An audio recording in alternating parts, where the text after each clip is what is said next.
जय हिंद दोस्तों। आज की इस वीडियो में हम पढ़ाने वाले हैं आपको फिजिक्स क्लास 10 का, जो कि बहुत ही अच्छा तरीका से आपको बताने वाला हूं और अच्छा तरीका से आपको एक्सप्लेन करने वाला हूं। तो चलिए वीडियो में अंत तक बने रहिएगा, ठीक है ना। तो यहाँ पे ध्यान दीजिए, पहला चैप्टर है इसमें प्रकाश का परावर्तन, ठीक है ना। क्लास 10 का फिजिक्स है, पहला चैप्टर है प्रकाश का परावर्तन। तो सबसे पहले इसमें हम लोग जानेंगे प्रकाश के बारे में। आखिर प्रकाश होता क्या है, ठीक है ना। सबसे पहले इसके बारे में समझ लेते हैं, ठीक ना। तो यहाँ पे ध्यान दीजिए, किसके बारे में पढ़ना है आपको, प्रकाश के बारे में, ठीक है। तो यहाँ पे प्रकाश क्या होता है या प्रकाश किसे कहते हैं, तो प्रकाश वह कारक है जिसकी सहायता से हम किसी वस्तु को देख सकते हैं। किसी भी वस्तु को देखने के लिए किसकी आवश्यकता होती है, तो प्रकाश की आवश्यकता होती है, ठीक है ना। प्रकाश के माध्यम से ही हम किसी वस्तु को देख पाते हैं, ठीक है ना। किसी भी वस्तु को अगर देखना होता है तो सबसे पहले हम क्या करते हैं, प्रकाश को उस वस्तु पर फोकस करते हैं जिस वस्तु को हमें देखना होता है, ठीक ना। तो प्रकाश क्या है, तो प्रकाश वह कारक है जिसकी सहायता से हम किसी वस्तु को देख सकते हैं। प्रकाश एक प्रकार का ऊर्जा होता है, ठीक ना। प्रकाश एक प्रकार का क्या होता है, ऊर्जा होता है। तो अगर आपसे कोई पूछे कि प्रकाश क्या है, इसको कैसे एक्सप्लेन करेंगे, तो बोलिएगा प्रकाश वह कारक है जिसकी सहायता से हम किसी वस्तु को देख सकते हैं, ठीक ना। प्रकाश एक प्रकार का ऊर्जा है, इसी में आपको मिलता है। इसके बारे में आप समझ गए। आगे इसमें आपको मिलता है प्रकाश स्रोत, ठीक ना।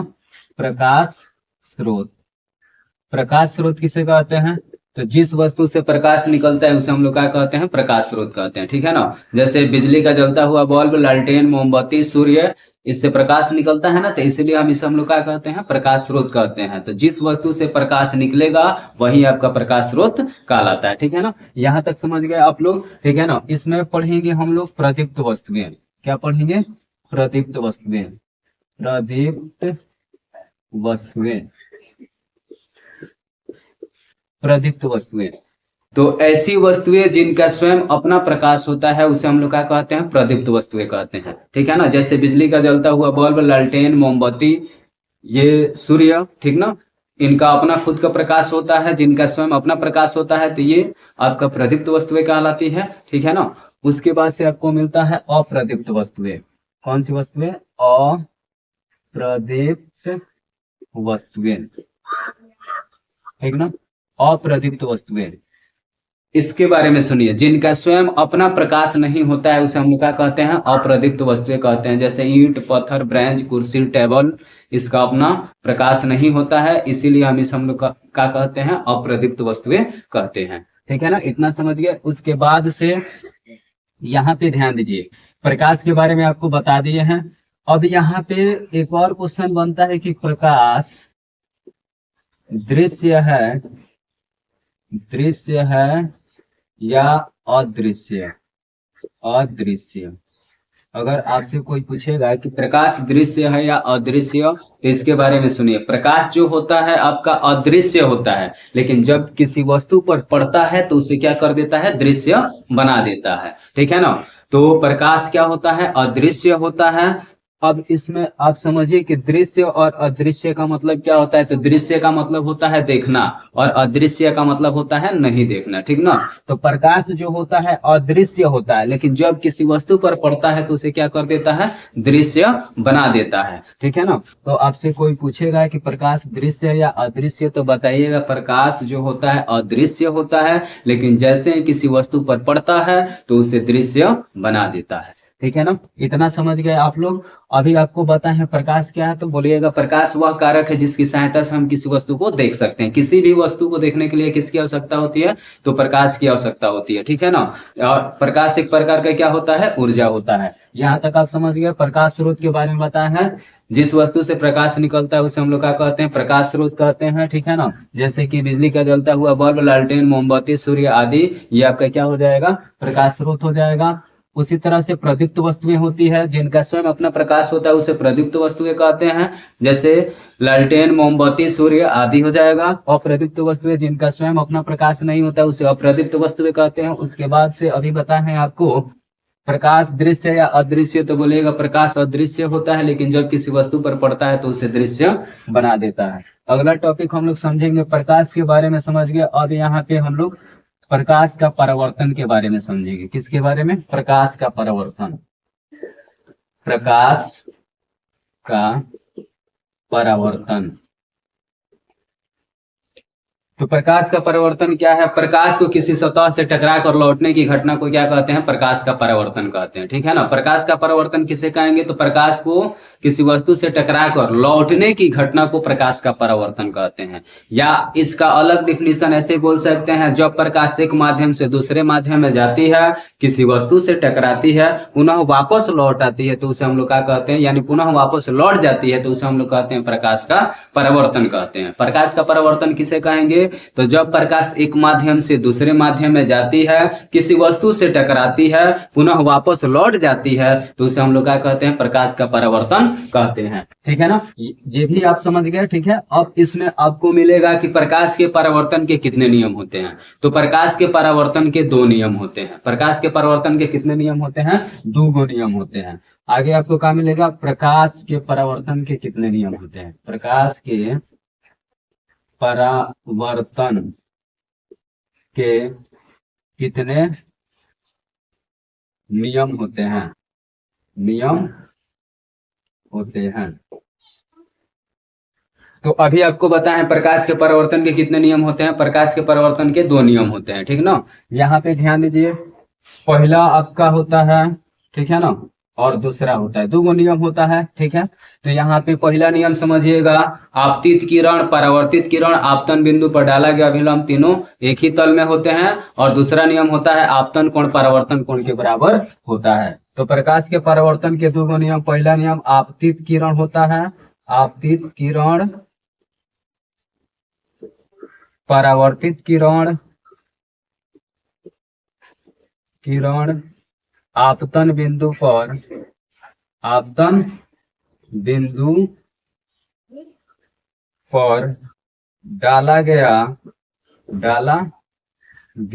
अभिलंब,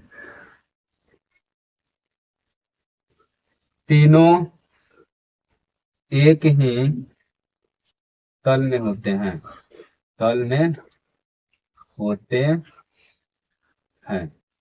दूसरा नियम इसका अभी बताया है, आपतन कोण, आपतन कोण परावर्तन कोण के, परावर्तन कोण के बराबर होता है, बराबर होता है। ठीक ना। प्रकाश के परावर्तन के कितने नियम होते हैं? तो 2 नियम होते हैं। पहला अभी बताएं, आपतित किरण, परावर्तित किरण आपतन बिंदु पर डाला गया अभिलंब, तीनों एक ही तल में होते हैं। दूसरा नियम होता है आपतन कोण परावर्तन कोण के बराबर होता है। उसके बाद से यहाँ पे ध्यान दीजिएगा, अगर और भी सरल तरीका से, आसान तरीका से इसको समझना है, तो सबसे पहले प्रकाश के परावर्तन के नियम जानने के लिए यहाँ पे एक फिगर के माध्यम से इसको हम लोग समझ सकते हैं। ठीक ना। यहाँ पे ध्यान दीजिए, ये आपका हो जाएगा आपतन बिंदु, आपतन बिंदु,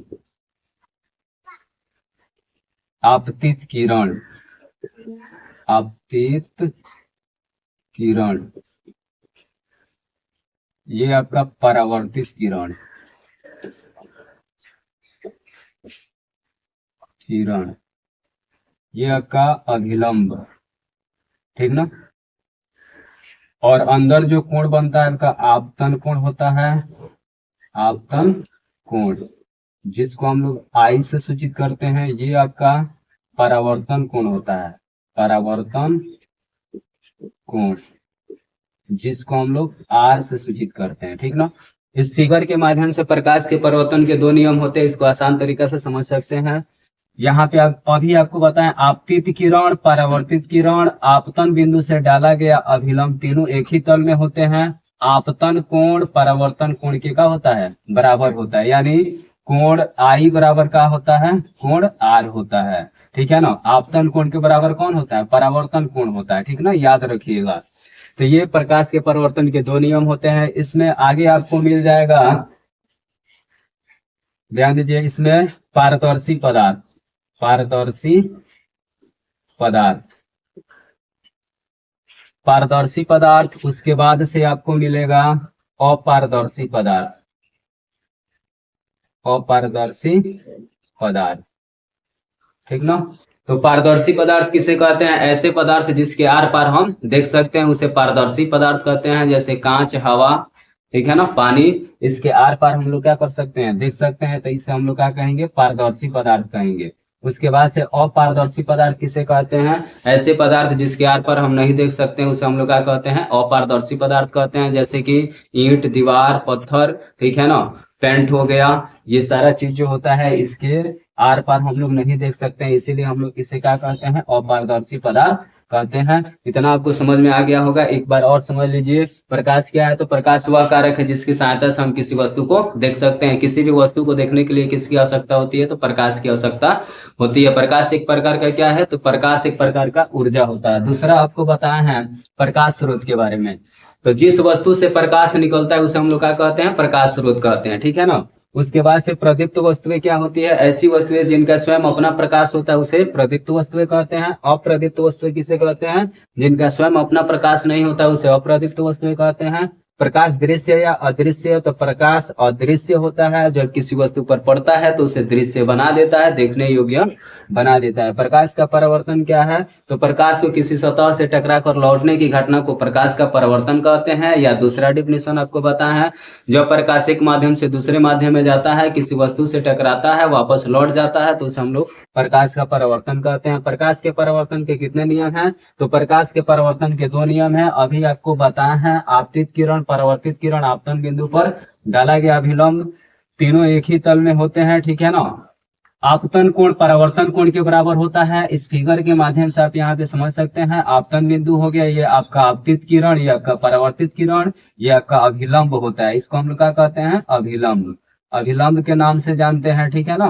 तो आपतित किरण, परावर्तित किरण, आपतन बिंदु से डाला गया अभिलंब, तीनों एक ही तल में होते हैं। दूसरा होता है आपतन कोण परावर्तन कोण के बराबर होता है, कोण आई बराबर कोण आर, ठीक है ना। उसके बाद से अभी बताएं पारदर्शी पदार्थ किसे कहते हैं, ऐसे पदार्थ जिसके आर पार हम देख सकते हैं तो उसे पारदर्शी पदार्थ कहते हैं। अपारदर्शी पदार्थ किसे कहते हैं, जिसके आर पार हम नहीं देख सकते हैं उसे अपारदर्शी पदार्थ कहते हैं। आशा करते हैं कि इतना जो भी टॉपिक आपको बताया है आपको समझ में आ गया होगा। ये क्लास 10 का चैप्टर 1, ठीक है ना, फिजिक्स है। और अभी बताया है आपको कि चैप्टर का नाम क्या है, प्रकाश का परावर्तन। अगर किसी प्रकार का दिक्कत होता है तो कमेंट करके जरूर बताएंगे। मिलेंगे अगले वीडियो में, ठीक है ना, अगला टॉपिक लेकर। तब तक के लिए जय हिंद।